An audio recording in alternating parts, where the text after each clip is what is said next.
Hello there. As you know, my channel is called Chickens in My Garden. But although I've done lots of videos about chickens, I haven't done very many at all about my garden.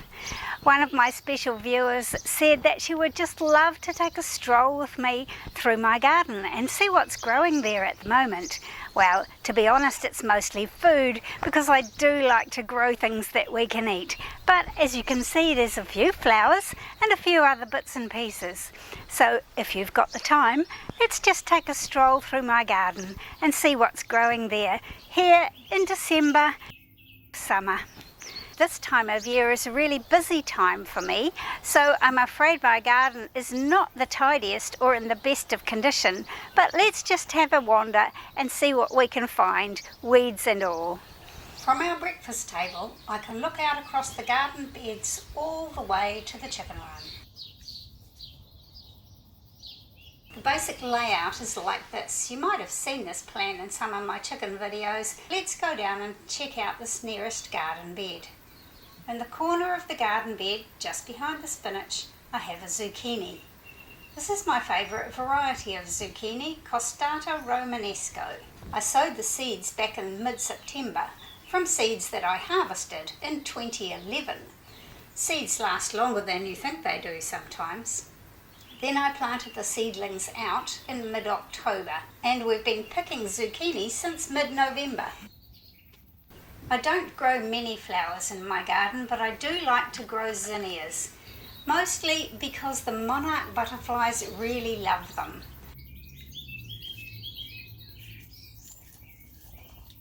We all know that monarch caterpillars eat swan plants, but the adult butterflies have to eat too, and actually what they eat is the nectar of flowers. They love these zinnias, and I enjoy looking at the flowers and the butterflies from my breakfast table.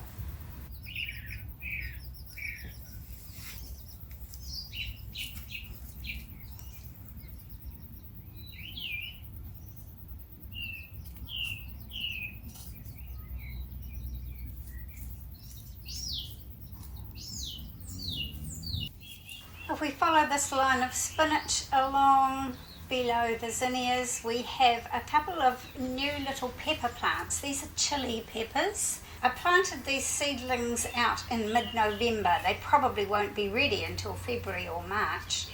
And then down to the second zucchini plant. 2 zucchini is more than enough for just the 2 of us to eat, but there's so many things you can do with zucchini, and I do give lots of them away. I picked 4 zucchinis off this plant yesterday, so there's only little ones left, at least for a day or 2. Along the far side of this bed, between the zucchinis, I have a few beetroot. I sowed the seed in November and just planted them out about a week ago.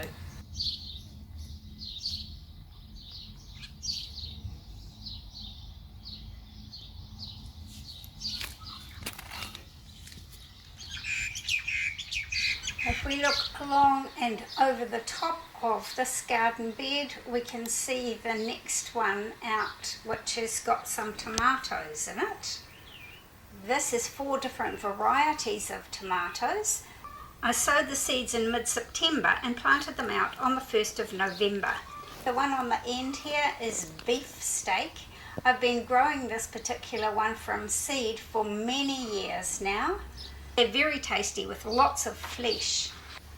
In the middle are some Roman candles. They're a funny shape with a bit of a stripy look to them when they're ripe. They're sort of orange and red stripes, always with that little pointy bit that looks a bit like a candle flame. And right on the end I have some black cherry tomatoes. I was given these seeds a couple of years ago by a friend without any idea of how they would grow. They're actually a really big plant with quite small tomatoes. On the south side of this bed, in the shade of the tomato plants, I have some lettuces and some beetroot. I planted these few beetroot in mid-November and the lettuces towards the end of November. They do very well in the shade from the tomato plants. Around on the north sunny side, I have some red onion seedlings, and actually that's why the netting is over this bed at the moment. The birds are very inclined to dig up all of the onion seedlings looking for worms. I only just planted out these onion seedlings at the beginning of December. If we look out past the onion seedlings, we can look through to my strawberry bed. I usually dedicate a bed to strawberries because we do love them so much.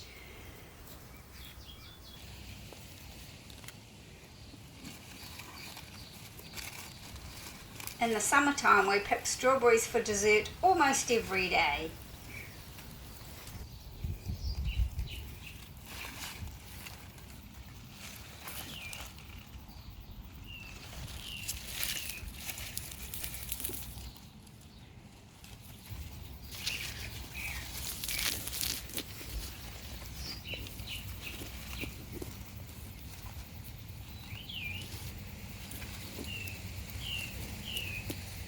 I don't bother to mulch my strawberries, but when they're just starting to get ripe, I lift them off the ground and lay them over the leaves.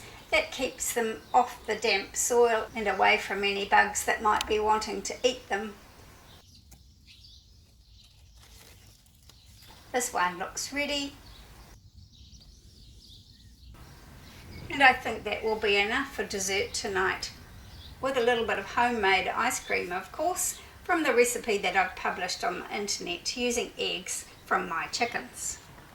And amongst the strawberries there's actually some onions. Onions are supposed to be a good companion plant for strawberries, but the only reason these are here really is that they were still in this bed when I moved the strawberry plants in. I move my strawberry plants about every 2 or 3 years. And the other thing that's in here is a beetroot that has gone to seed.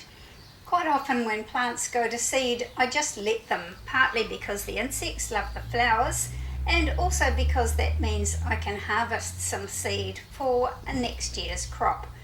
And as we turn around, we can see a few buckets surrounded by pumpkin, and in the middle of all of that is actually a very small orange, navel orange, that we just planted last winter. The pumpkin is coming from way over there. It's just got its roots in a garden bed and is sprawling all over the bark mulch that's between the beds. This one is a variety called Red Kuri. I haven't grown it before. It's just a small pumpkin, very deep orange. And tucked away between these two purple flowering polygala is another pumpkin. This one is a variety called Golden Hubbard. It's one of my favourites. So I just had to find a place for it this year, even though I actually used up all of the garden beds that I was going to put pumpkins in. And squeezed between the polygalas is a blueberry plant. Over behind here we have 3 mandarin trees in a row. Last year we got quite a few mandarins off these 3 little trees. And then over in the corner there is a camel. A camel is a kind of a zucchini or courgette. It's in the cucurbit family. To me they just taste a lot like zucchini, but they're very popular around here.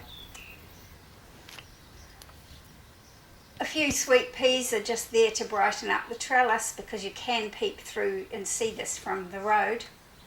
And on this side we have a couple of cucumber. I sowed the seeds for these 2 cucumbers in mid-September and planted them out at the end of October. I've been picking cucumbers off them for our lunch since early December. At the bottom of this garden bed is another chili that I hope will be catching the sun.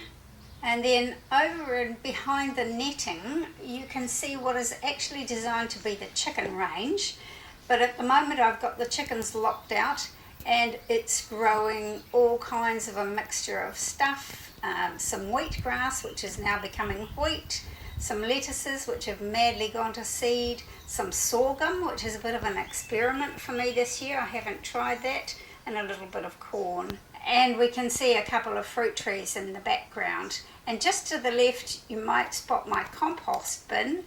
The lid of my compost bin is actually upturned and filled with water because we like to give the birds a bird bath, and I do think that keeps them off my fruit a little bit. These flowers are a brassica which has gone to seed. Again, I like to just let them go to seed so that we can enjoy the flowers and the birds can enjoy the seeds. At the bottom is another pumpkin. Actually, I don't know what kind of pumpkin this is. I think it just came up as a seedling in my compost. This is one of those diamond-shaped garden beds, and most of it is dedicated to tomatoes. These are a variety called dwarf. I think they might be a variation of Scoresby dwarf. I planted these in mid-October when the ground was only just warm enough, but this is a very sunny spot in my garden and they are beginning to ripen already.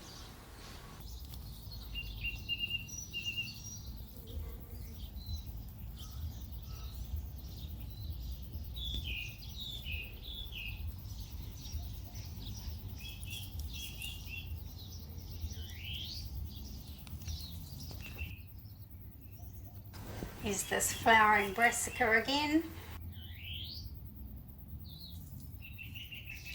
And over here we have another pumpkin. This one is a variety called Australian butter.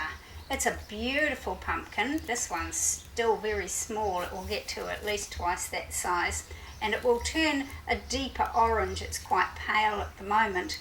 They're a very lovely roasting pumpkin. I've been growing them for about 10 years now, just saving the seeds from the previous year's crop. I sowed all my pumpkin seeds in mid-September and planted them out in mid-October. This one actually, although it seems like it's right here, its roots are way over in that garden bed over there next to the path. Because pumpkins sprawl so much, I just plant them in a corner of a bed. That way they're not taking up too much of my garden. We've got a few more flowers here, some for me, some for the birds, some for the insects.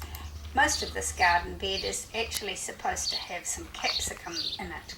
We love capsicum and we use it in lots of things that we cook, as well as bottling it with my tomatoes to make fantastic pizza topping. Over here is a little patch of red onion. I just shook the seeds out and they've all grown amazingly well. I tried to thin them out a little bit, but obviously not nearly enough. In the front of the garden bed are some yellow onions that actually are planted out in January of last year, so they've been there nearly a year. It's not surprising that they're going to seed, but I found that if I just pick off the seed head, they will still bulb up quite nicely below. I used to pull them out when they started to go to seed, but I'm learning to just leave them there. These slightly smaller looking capsicum plants are yellow banana capsicum that I grew from seed that I got at a crop swap at the library. I just sowed them in late October and planted them out in November. And there's a couple of random beetroot in this bed as well. If we look out across where this Australian butter pumpkin is sprawling towards, we see another one of these diamond-shaped garden beds. This one is primarily dedicated to some beans. This is a variety called Kentucky Wonder. I've been growing them for only about 5 years or so, just from the seeds from each year's harvest. We do love fresh beans, but Kentucky Wonder also freeze very well, which is why I like this variety. I sowed these seeds in mid-October and planted them out at the beginning of November. The Kentucky Wonder beans will grow very tall. These ones soon reached the top of the teepee that I had them growing up, so I gave them an old shoelace to climb along over towards the chicken run.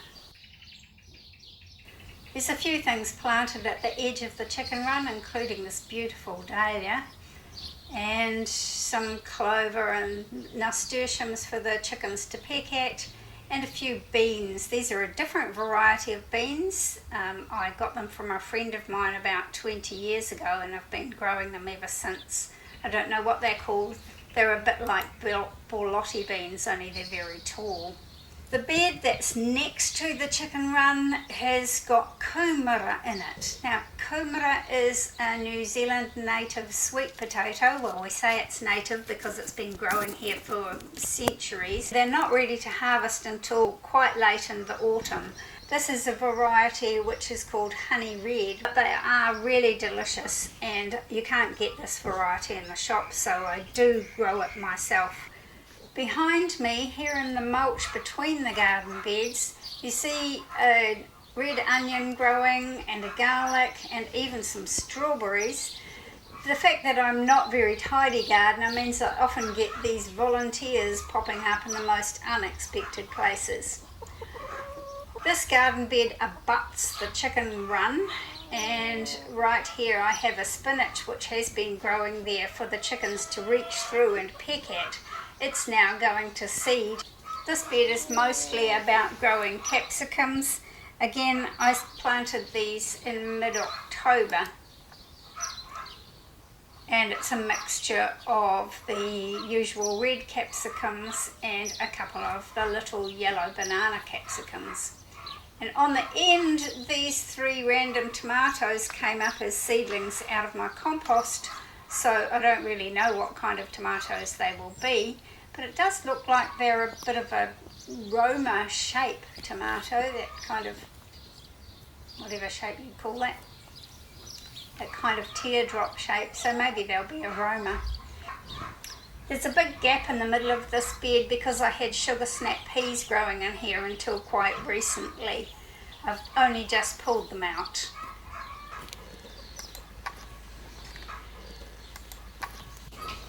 At the end of the bed is a sunflower. I love to grow the sunflowers mostly because they look good, but sunflower seeds are really good for chickens if you can get them before the wild birds get them. And then I have a little bed tucked against this fence. It's got some red mustard leaves growing in it. We love those in our sandwiches. And some other herbs, some rosemary, a couple of hot chilies, some more sunflowers, some chives, some marjoram, and some sage and parsley, both of which are going to seed, growing here at the foot of an apple tree, which I hope to espalier against this fence. Over the top of the fence we can see some sweet peas, which I just grow because they smell so lovely, as well as brightening up a corner through the early spring.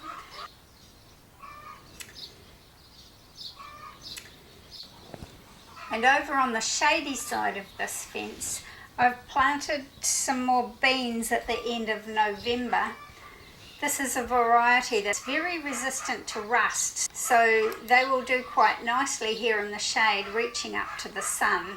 And at their feet I have a few basil, plus a big gap where I will put some lettuce. I've only just pulled out a whole lot of spinach. In the bed behind us there's some more basil and some more of these lettuces. You'll see pretty much everywhere I have tucked in some more of these beautiful lettuces called Drunken Woman, which is a really great cut and come again lettuce. You just pick the leaves off. And in the middle of the bed I've got some tomatoes. This particular variety is called Early Girl. They seem to be doing quite nicely, but to be honest they're not much ahead of the other variety in the bed behind them, which is that dwarf variety that I have planted elsewhere.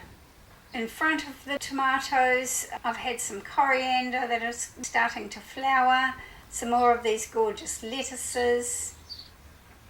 These tomatoes look like they're coming along quite well, probably just as fast as the Early Girl, I would say. I do like these dwarf tomatoes. We grow a lot of tomatoes because I bottle them and use them throughout the whole year for putting in casseroles and pizza toppings, pasta sauces and things like that. In the slightly deeper bed next to it I have some carrots and some more lettuce, of course, and some more beetroot. I tend to sow beetroot seed about once a month throughout the whole year and then tuck them into little corners wherever I can find a space. That way we have beetroot all through the year. And leaning over from the neighbour next door, you can see the peaches on this gorgeous peach tree. He very kindly left these branches when he pruned his peach tree last time. They're a beautiful yellow fleshed peach. And some more beans. Again, these are the Kentucky Wonder, growing up the fence. And a random silver beet which I'll pull out shortly. And so we've come to the end of our little stroll through my garden.